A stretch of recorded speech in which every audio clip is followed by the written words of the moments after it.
श्री स्वामी समर्थ. जय जय स्वामी समर्थ.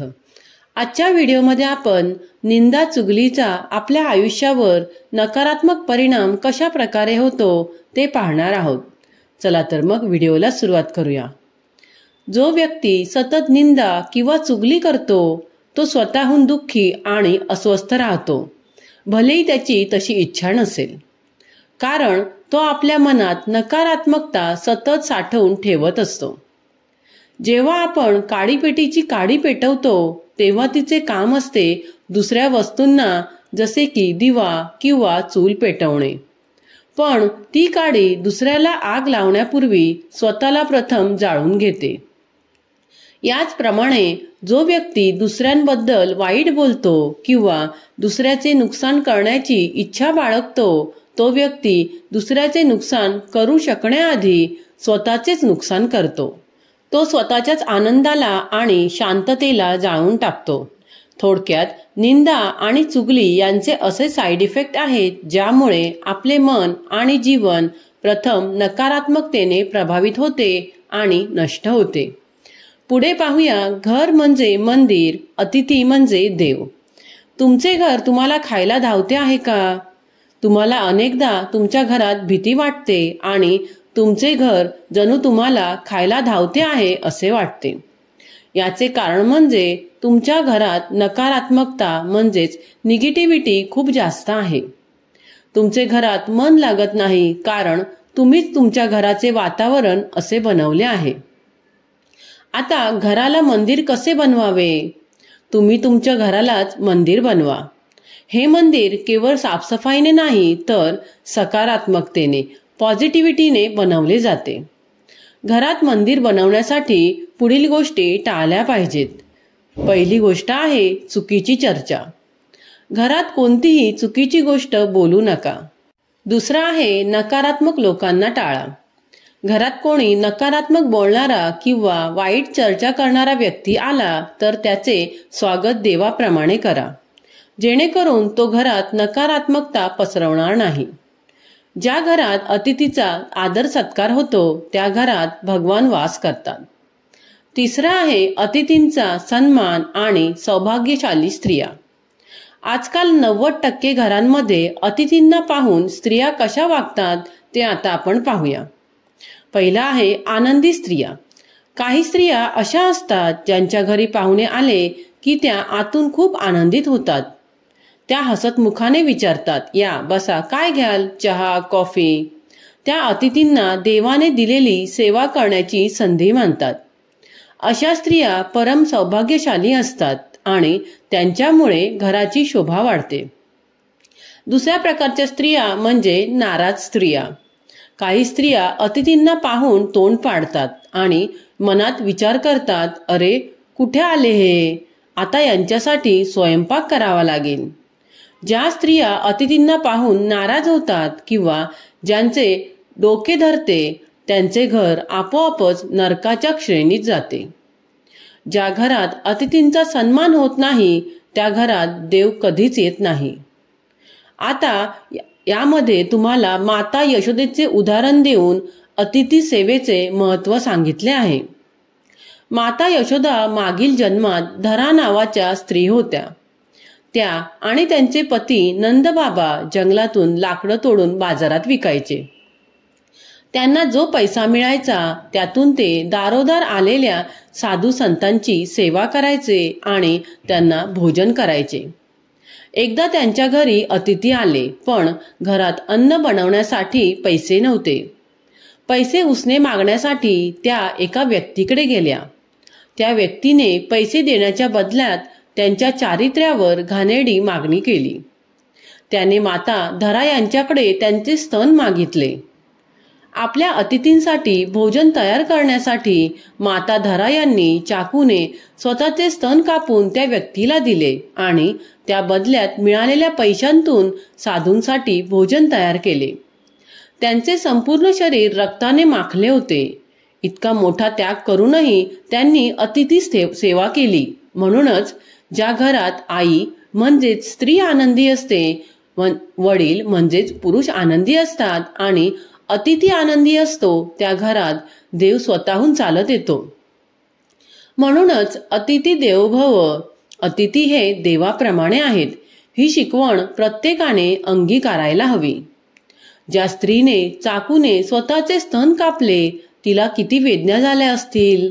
जेव्हा ताने बाळ दूध पिताना फक्त दात लावते तेव्हाच आई किंचाळते, पण चाकूने स्वतःचे स्तन कापून टाकल्यावर होणारे दुःख किती अफाट असेल.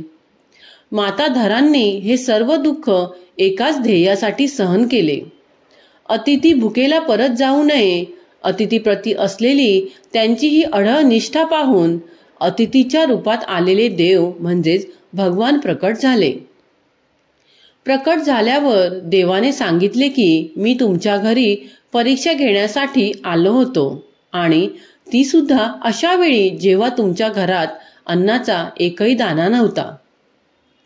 माताधराने केलेले अत्यंत मोठे बलिदान पाहून भगवंत म्हणाले, मी तुमचे वाहणारे रक्त आणि अश्रू पाहिले आहेत.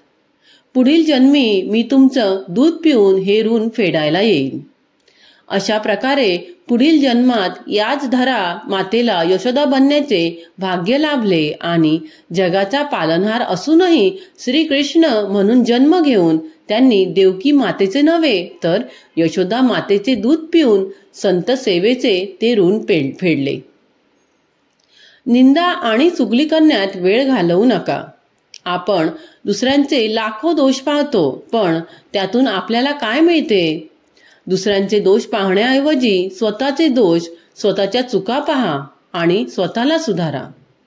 संत कबीरांचे उदाहरण देत इथे म्हटले आहे, बुरा जो देखन में चला बुरा ना मिलिया कोय, जो दिल खोजा आपना हमसे बुरा न कोय. मी जगात वाईट व्यक्ती शोधायला निघालो तेव्हा कोणीही वाईट दिसले नाही. जेव्हा मी स्वतःच्या हृदयात पाहिले तेव्हा माझ्यापेक्षा वाईट कोणीच नव्हते. ध्रुव बाळाचे उदाहरण देऊन वक्ता सांगतात की ज्याप्रमाणे ध्रुवजींनी सावत्र आईच्या अपमानाकडे दुर्लक्ष करून गुरूंच्या वचनांवर विश्वास ठेवला आणि भगवंताला प्राप्त केले, त्याचप्रमाणे आपणही इतरांच्या नकारात्मकतेकडे दुर्लक्ष करून आपल्या जीवनाला वैकुंठाप्रमाणे म्हणजे स्वर्गाप्रमाणे बनवले पाहिजे. वक्ता ध्रुव बाळाच्या तपश्चर्येचे फल स्पष्ट करतात. ध्रुवजी ज्या ठिकाणी राहतात त्या जागेला ध्रुवलोक म्हणतात. ध्रुवलोक हे दुसरे तिसरे काही नसून ते पूर्वी वैकुंठ म्हणजेच भगवान नारायणांचे निवासस्थान होते. ध्रुवजींच्या भक्तीमुळे भगवान नारायण इतके प्रसन्न झाले की त्यांनी आपले स्वतःचे घर म्हणजेच वैकुंठ ध्रुवजींना भेट म्हणून दिले आणि स्वतःसाठी दुसरे वैकुंठ निर्माण केले. यावरून हे सिद्ध होते की भक्तीची ताकद आणि प्रेमाची ताकद इतकी मोठी असते की देव आपल्या भक्तासाठी स्वतःचे घर देखील सोडायला तयार होतो. आता पुढे भगवान श्रीरामांचे उदाहरण दिले आहे. एका व्यक्तीने रामाला अत्यंत महत्वाचा प्रश्न विचारला होता. राम, तुम्ही भरतला अयोध्येचे आणि विभीषणाला लंकेचे राजा बनवले आहे, पण जर उद्या रावण तुम्हाला शरण आला आणि म्हणाला, राम मला क्षमा करा, तर तुम्ही विभीषणाला म्हणजे ज्याला तुम्ही लंकेचे राजा बनवले आहे आणि रावणाला जो शरण आला आहे कोणाला राजा बनवणार? कारण जर रावणाला राजा बनवले तर विभीषणाला दिलेले वचन खोटे ठरेल. या प्रश्नाचे उत्तर देताना भगवान रामाने जे सांगितले ते शरणगतीचे सर्वोच्च तत्व आहे. रामांनी स्मितहास्य केले आणि म्हणाले, मी विभीषणाला लंकेचा राजा बनवले आहे, ही गोष्ट खरी आहे, पण जर रावण मला शरण आला तर मी त्याला त्यागणार नाही. कारण शरण में आए हुए को मैं त्यागता नहीं, म्हणजे जो माझ्या आश्रयाला येतो त्याला मी कधीच सोडत नाही. आणि मग राम म्हणाले, जर रावण माझ्या चरणी शरण आला तर मी त्याला लंका नाही तर माझ्या वैकुंठाचा राजा बनवून देईन. या कथेचा अर्थ असा होतो की भगवंताच्या दारात प्रेम आणि भक्तीने जो शरण येतो त्याला त्यांच्या मागील पाप पुण्याचा विचार न करता सर्वात मोठा आशीर्वाद मिळतो. अगदी लंकेचा राजा झाल्यावरही बिभीषणाला लंकेचे राज्य आणि रावणाला वैकुंठचे राज्य मिळणे हेच भगवंताच्या कृपेचे सर्वोच्च उदाहरण आहे.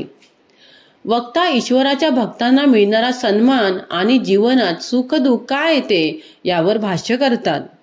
वक्ता सांगतात की देव म्हणजेच परमात्मा त्यांच्या भक्तांसाठी किती मोठा त्याग करतात. भगवान विष्णूंनी ध्रुवजींसाठी स्वतःचे निवासस्थान म्हणजे वैकुंठ सोडले. भगवान श्रीरामांनी बिभीषण आणि रावणाबद्दल बोलताना शरण आलेल्या रावणाला वैकुंठचे राजापद देण्याची तयारी दाखवली. यावरून हे सिद्ध होते की भक्तीचे फळ हे राज्यापेक्षा किंवा स्वर्गापेक्षाही मोठे असते. देव आपल्या भक्तांच्या आश्रयाला आलेल्या कोणालाही निराश करत नाही. सुख दुःख या दोन्ही गोष्टी बाह्य जगातून येत नाहीत. म्हणजेच आपले दुःख किंवा सुख हे दुसऱ्या कोणीही दिलेले नाही किंवा ते वातावरणातून आलेले नाही. आपले सुख दुःख हे कर्म परिणाम आहेत जे आपण स्वतः तयार केले आहे.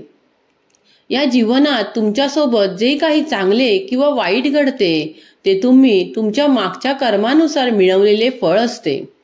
कर्म परिणामाचा नियम असा आहे की जगातील कोणताही देव तुमच्या कर्माच्या नियमांना बदलत नाही. जर तुम्ही वाईट कर्म केले असेल तर त्याचा वाईट परिणाम म्हणजे त्याचे दुःख तुम्हाला भोगावेच लागणार आहे. मात्र भक्ती त्या परिणामांमध्ये शांती आणते.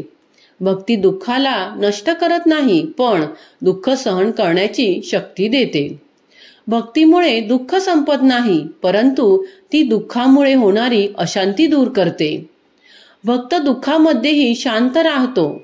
ज्या व्यक्तीने भक्ती केली आहे त्याला तो कर्म परिणाम हसत हसत स्वीकारण्याची शक्ती मिळते. म्हणूनच आपल्या जीवनात सुख दुःख हे आपल्याच कर्माचे फळ आहे आणि भक्ती आपल्याला ते स्वीकारण्याची आणि शांत राहण्याची क्षमता देते.